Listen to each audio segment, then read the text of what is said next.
Friends, నా Sunday special ఇదే టమాటా boiled egg మెంతి కూరతో చేసా సూపర్ ఉంటుంది టేస్ట్. చూసారా, ఇలా మొత్తం దీని మీద అంతా కర్రీలాగా పెట్టుకుంటాను.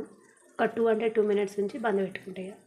చూసారా, అద్దరే టేస్ట్తోనే నాది టమాటా బాయిల్డ్ ఎగ్ కర్రీ రెడీ అయింది ఫ్రెండ్స్. మెంతి కర్రీతోని చూడండి ఫ్రెండ్స్. ఇక తింటాను, వేడి వేడి అన్నం, వేడి వేడి కర్రీ.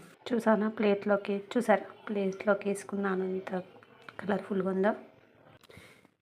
చూసారా ఫ్రెండ్స్, నా వేడి వేడి అన్నం, వేడి వేడి టమాటా బాయిల్డ్ ఎగ్ కర్రీ మెంతి కర్రీతో చేశాను. ఎంత బాగుంది కలర్ఫుల్గా. చూడండి ఫ్రెండ్స్, చూసారా ఎంత బాగుందో. వేడి వేడి అన్నంలోకి ఇది కాలుతుంది, ఇది కాలుతుంది. ఇటు సైడ్ అన్నం పెట్టుకున్నా, ఇటు సైడ్ కర్రీ పెట్టుకున్నాను. ఇలా వేడి వేడి అన్నంలోకి ఎంత కలర్ టమాటా కర్రీ చూడండి. ఇలా వేసుకుంటే చాలా బాగుంటుంది మెంతి కర్రీతో. చూడండి, అన్ని గ్రీన్ ఫ్లేవర్స్ చూడండి. తిక్కువగా తిన్నా, లైట్గా తిన్నా బాగుంటుంది. ఇలా వేడి వేడి అన్నంలోకి చూడండి. ఇలా మొత్తం ఇలా ఉడికి ఘోరంగా కాలుతుంది ఫ్రెండ్స్. తుంచడానికి కూడా ఇబ్బంది ఉన్నదమ్మా. ఘోరంగా కాలుతుంది ఫ్రెండ్స్.